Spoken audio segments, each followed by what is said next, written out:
The cafe was unusually warm that evening, warm lights, warm chatter, warm smiles. But none of that warmth reached Ariba, who sat near the window clutching the hem of her dress with trembling fingers.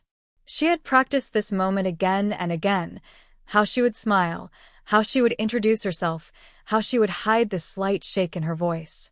Tonight wasn't just a blind date. Tonight was hope. Hope that maybe someone, finally, would look past the wheelchair. Her heart raced as she checked her phone for the 10th time. On my way. Blue shirt. Adil. She looked down at her own reflection in the glossy screen. She had spent nearly all afternoon curling her hair, fixing her makeup, and rehearsing her greeting. She wasn't expecting a fairy tale. She just wanted a chance, one conversation, one moment where she wasn't judged for a body that no longer did what she wanted. Behind her, the cafe buzzed with life. Laughter. Coffee machines hissing. Teenagers taking selfies. Two older ladies gossiping loudly. It was a normal evening for everyone except her. And at the table right behind her, a single dad sat with his little daughter. He looked exhausted, hair slightly messy, sleeves rolled up, shirt wrinkled as if the day had been way too long. His daughter, a sweet girl with big round glasses and a leg brace, giggled as she colored in her small notebook. Ariba thought the scene was sweet, comforting, even, but she didn't stare. She had her own storm to survive tonight. Her date arrived. She saw him before he saw her, a tall man in his mid-30s, crisp blue shirt, confident stride. He looked around the cafe, scanning for her. She raised her hand slightly to wave. His eyes met hers, then slid downward. Down to the wheelchair. Down to the straps, holding her legs. The spark in his eyes died instantly. His jaw tightened. His expression changed from curiosity, to annoyance, to disgust. Ariba felt her chest tighten. Not again. Please not again. He walked toward her with the stiff posture of someone approaching a mistake. You're Ariba? His tone carried disappointment, as if she had tricked him. Ariba smiled softly, trying to stay positive. Yes. Hi. It's nice to finally meet. You didn't mention this. He pointed at her wheelchair. Her stomach dropped. I thought it didn't define me. I wanted to get to know you first. And you expected me to date someone like, his lips curled. This. Every word was a knife. The cafe seemed to fall quiet around her. Her throat tightened. Her hands trembled. She felt the first sting of tears press at the corner of her eyes, but she blinked hard, refusing to let them fall. Adil, I'm still me. The chair doesn't. Doesn't what? Change the fact that you're disabled, he snapped. I came here looking for a partner, not a patient. Ariba froze. The humiliation washed over her like cold water. People pretended not to look, but they were listening. Some turned away to hide their pity. Others shook their heads at the man's cruelty. But one pair of eyes did not look away. The single dad. His jaw clenched as he watched the scene unfold. His daughter paused her coloring, sensing her father stiffen. Baba, why is that girl sad? She whispered. He swallowed hard. Because someone forgot how to be human, he murmured, anger simmering in his voice. Adil scoffed loudly. Look, I'm not wasting my evening. Next time, be honest about whatever this is. He motioned at her chair like it was filth. Ariba's breath hitched. She looked down at her useless legs, suddenly wishing she could fold them away, hide them, erase them. Her heart hammered, tears threatening to spill. Please don't make a scene, she whispered. Oh, trust me, I'm leaving. He turned sharply. Good luck finding someone desperate enough. He walked out without looking back. The cafe door shut behind him with a final, cruel thud. Ariba sat there, frozen. Her chest ached. Her vision blurred. She tried to swallow the hurt, but her strength finally fractured. A silent tear rolled down her cheek. She felt small, invisible, broken, until she heard a gentle voice behind her. Excuse me, miss? She turned. The single dad stood there, tall, tired, but with the softest eyes she had ever seen. And beside him, his little girl smiled shyly, her leg brace peeking out from under her dress. Ariba blinked. I'm sorry. Did I disturb you? He shook his head firmly. No. But he did. He pulled out a chair and gently asked, "May we join you?" His voice was warm. Safe. Different from anything she'd heard in years. Ariba's lips parted in surprise. Nobody had ever stood up for her. Nobody had ever approached her after humiliation. Nobody had ever looked at her without pity.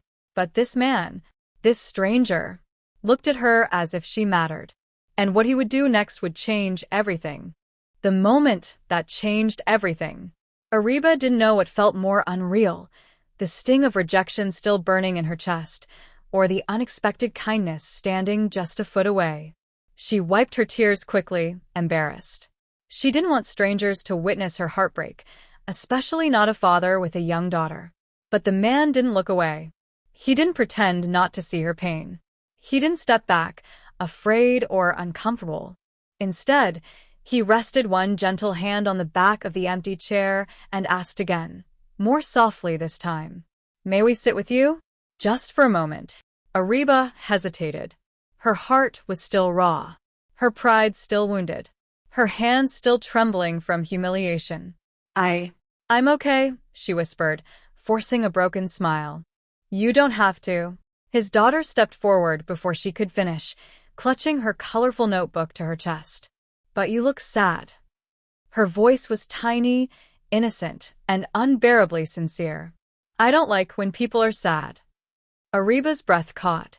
Something inside her melted. She glanced up at the father, tall, quiet, watching her with eyes that carried stories, exhaustion, and compassion in equal measure. He nodded to his daughter. She's right. No one deserves to sit alone after something like that. For a moment, Ariba wondered what he'd seen. Everything? The rejection? The cruelty? Her tears? But his expression held no judgment. Only understanding. She swallowed. You really don't have to stay. I don't want to ruin your evening. We're fine, he said gently. In fact, he smiled. I think our evening just found its purpose. Before she could protest again, he pulled out the chair and sat. His daughter climbed into the seat beside him and opened her notebook, flipping to a drawing of a girl standing beside a son. This is you, the little girl said confidently. Because you're pretty like a son. Ariba gasped softly, her hand flying to her mouth. Tears pricked her eyes again, but these were different, warmer, softer.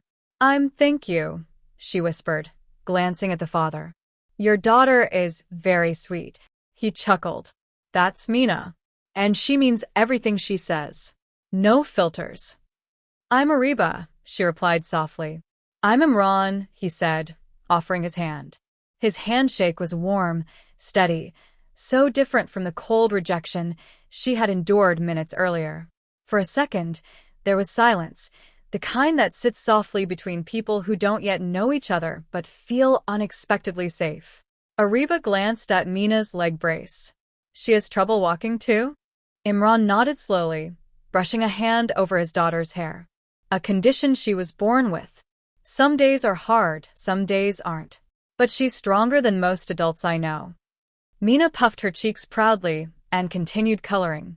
Ariba smiled. She seems wonderful. She is, Imran murmured.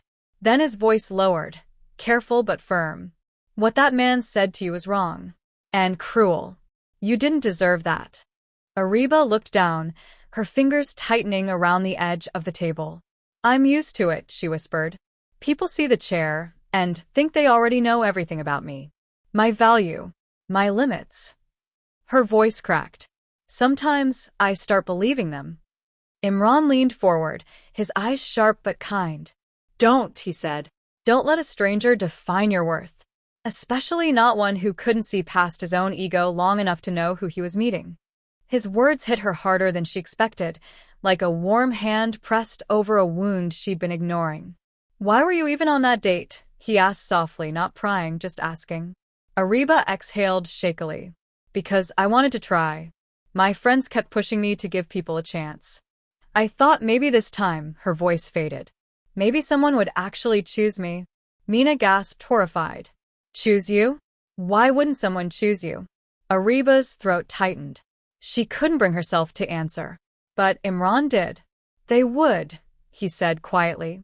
Someone with eyes. Someone with a heart. He paused, studying her with a gentleness that made her chest ache. Someone who deserves you. Ariba blinked rapidly, unable to speak, unable to understand how a stranger could offer her more kindness in 5 minutes than most people had in years. Then Mina tugged her sleeve. Can I tell you a secret? Ariba nodded. I can't run, Mina whispered. Some kids don't play with me because of that. She frowned, swinging her legs slowly. But Baba says that's their problem, not mine. Ariba felt something inside her shift, something that connected her pain to this small, brave girl who understood far more than she should at her age. Imran sighed softly. People judge what they don't understand. Ariba looked up at him. You seem to understand. He held her gaze steadily. Yes. I do. The cafe noise faded again. Not because people stared, but because everything around her felt less heavy, less painful. For the first time that night she felt seen. Not pitted, not judged. Just seen.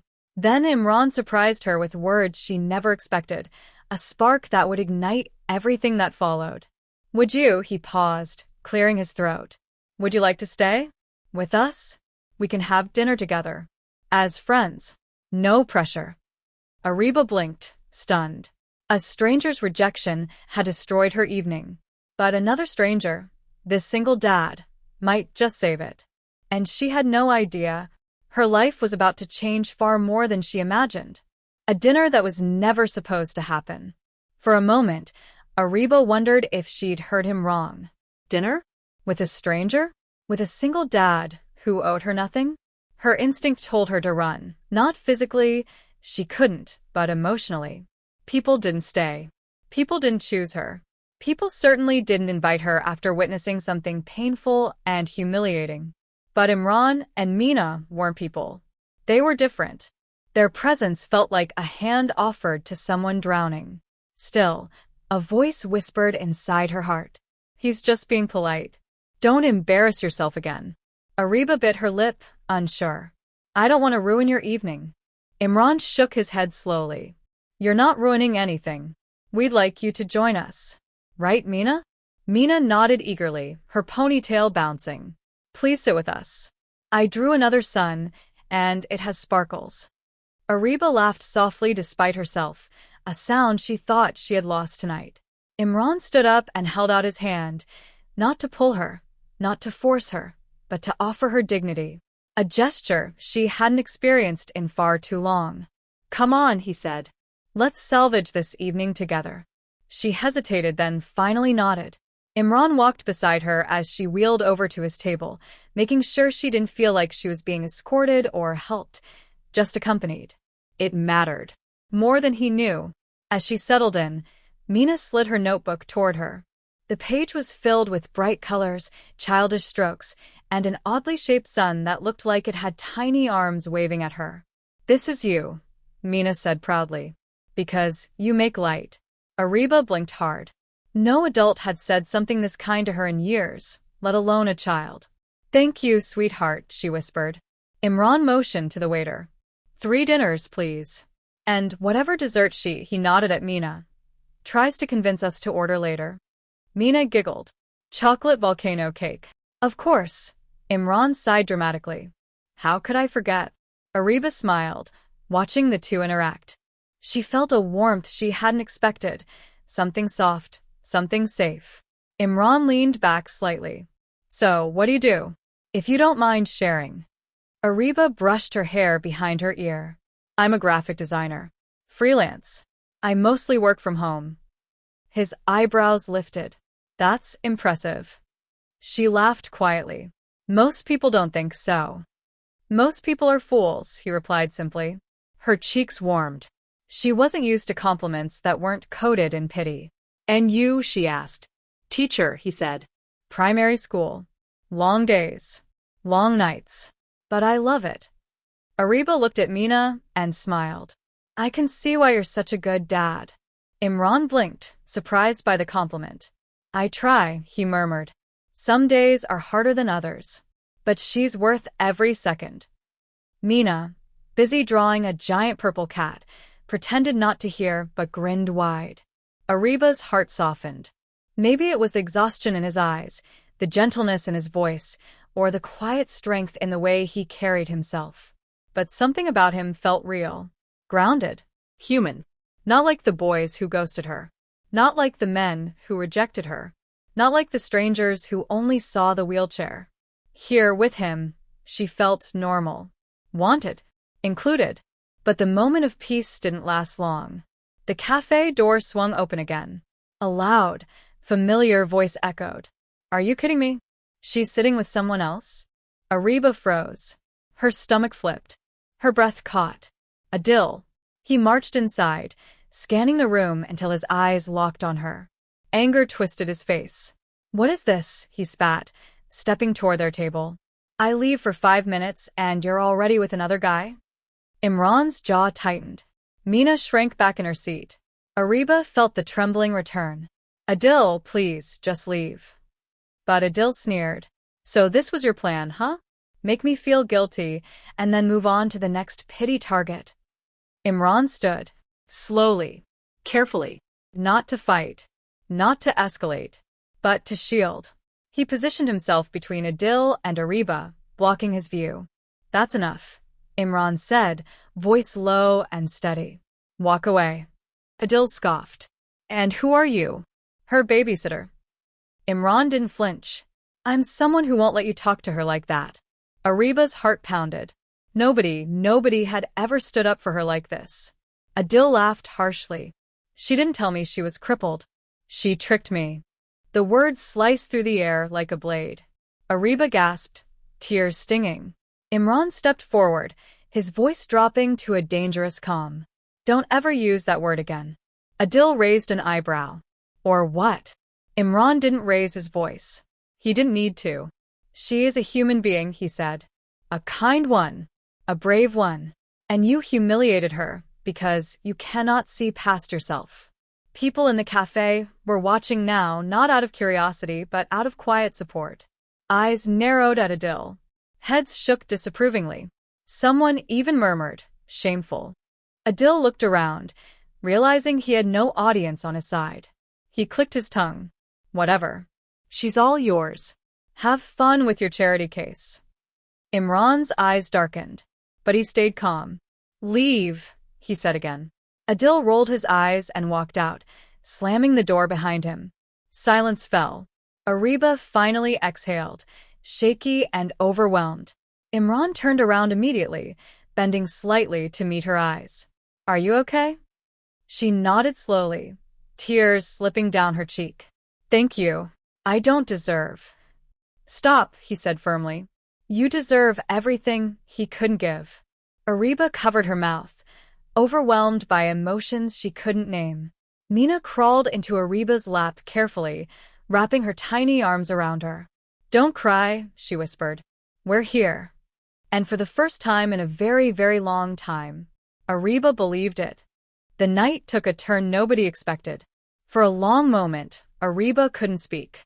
Her throat tightened, her hands trembled, and her heart raced with emotions she hadn't felt in years. Safety, gratitude, and something dangerously close to hope.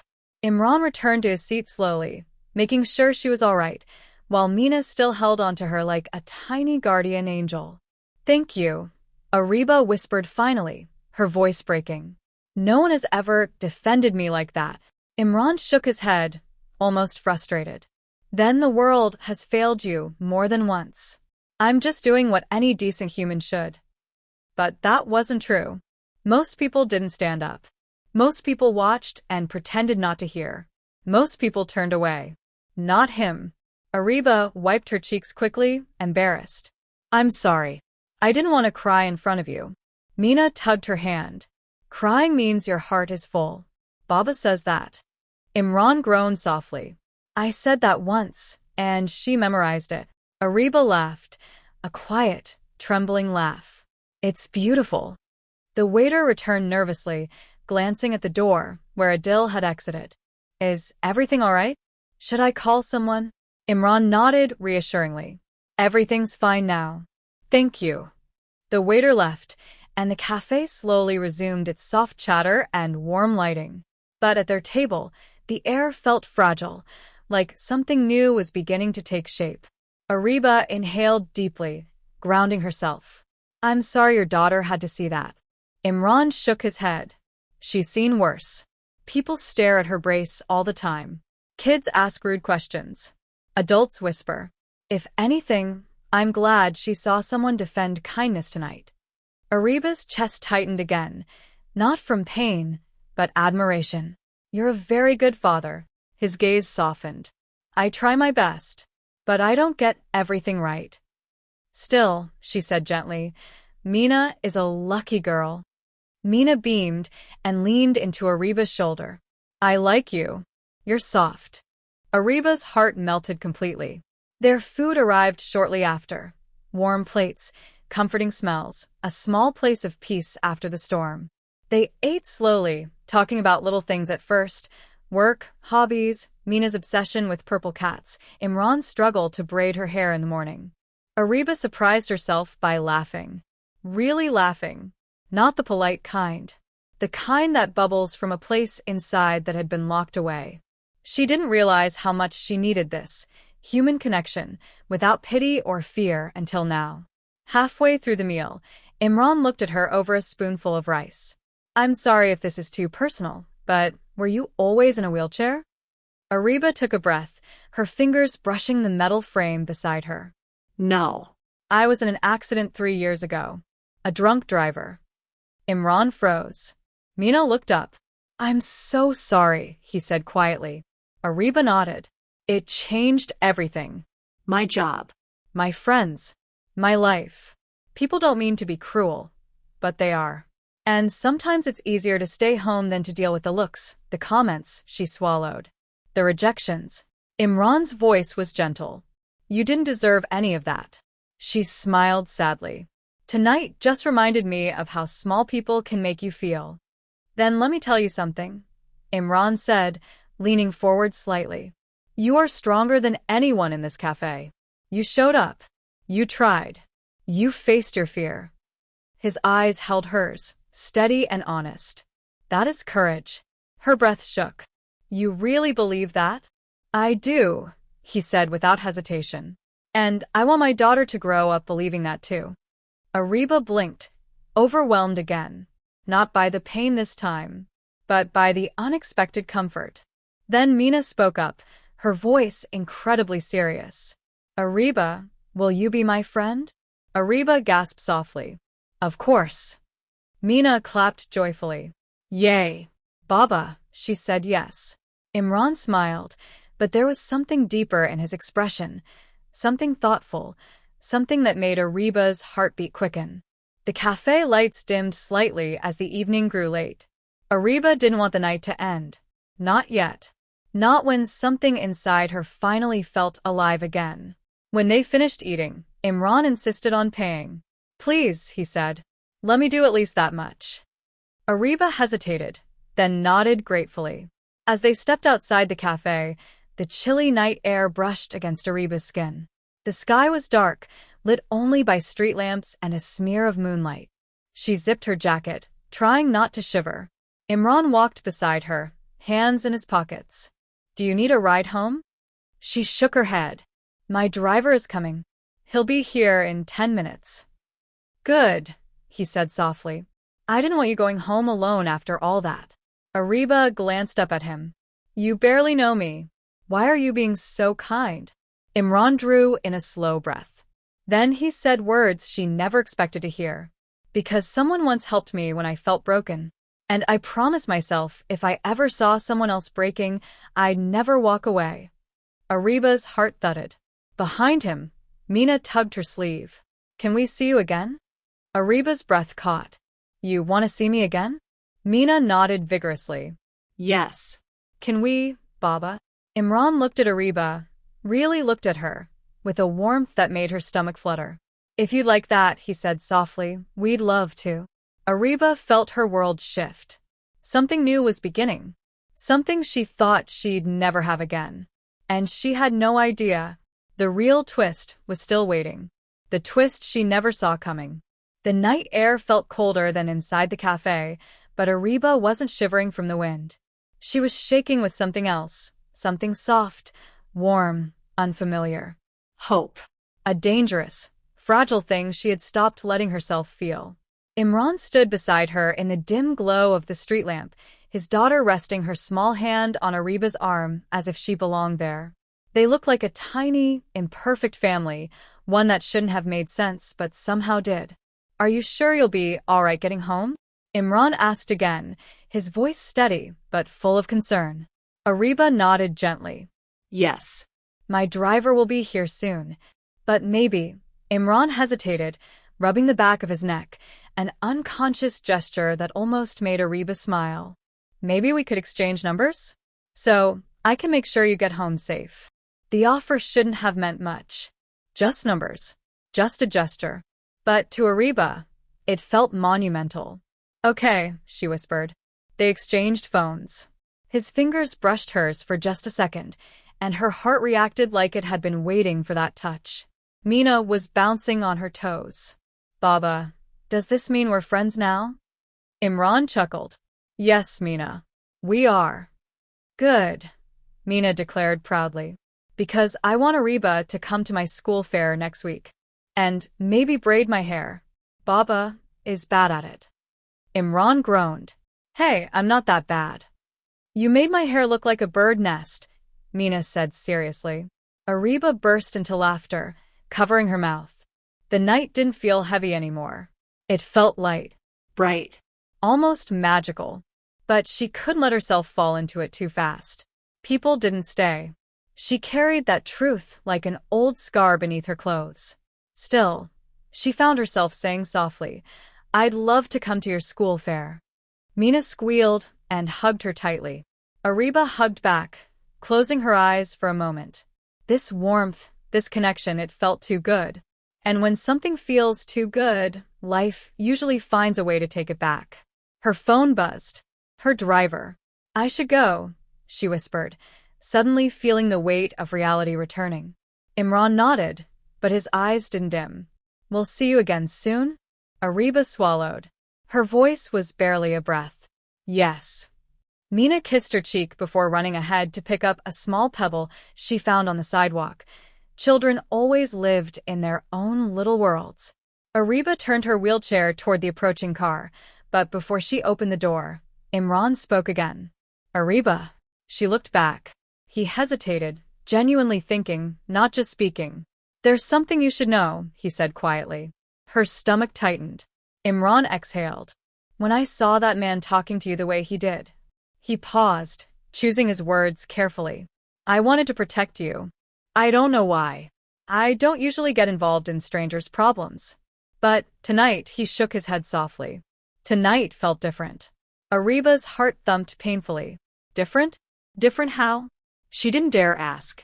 Instead, she whispered, "Thank you. For everything." He smiled gently. "Good night, Ariba." "Good night, Imran."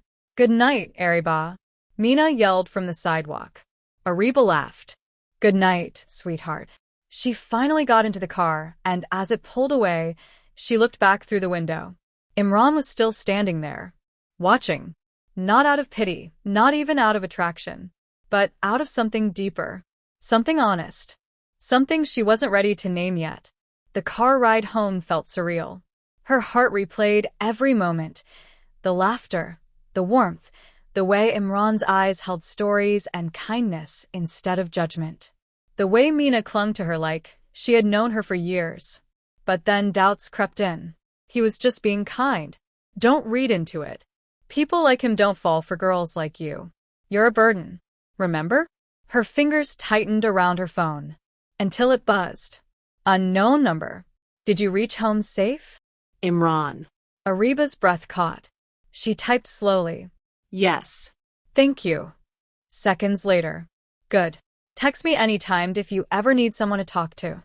Her heart warmed in a way she couldn't stop. She had never been someone's "text me anytime." Not since the accident. Not since her old friends drifted away.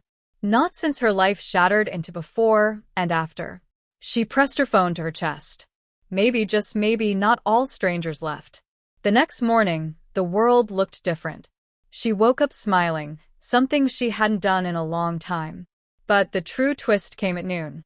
Her phone buzzed again, not from Imran, not from a friend, but from an unknown number with a corporate signature. Confused, she opened it. "Dear Miss Ariba, we reviewed your portfolio and would like to offer you the lead designer position at Crescent Media Group." Her hand flew to her mouth. She hadn't applied for months. She hadn't expected any opportunities. She scrolled further. There was a note at the bottom. "This recommendation came from a trusted reference who spoke highly of your character and work." Ariba's heart raced. "Who?" She scrolled again. Another short line. "Your friend Imran encouraged us to take a closer look." Ariba froze. Her vision blurred with tears. The man she met yesterday. The man who defended her. The man who saw her, really saw her. He had done the unimaginable. Not for pity. Not for attention. But because he believed in her when she didn't believe in herself. Ariba burst into tears. Full, shaking, grateful tears. And in that moment, she knew. This wasn't a coincidence. It wasn't chance. It wasn't just one evening. It was the beginning of something extraordinary. Something she never saw coming.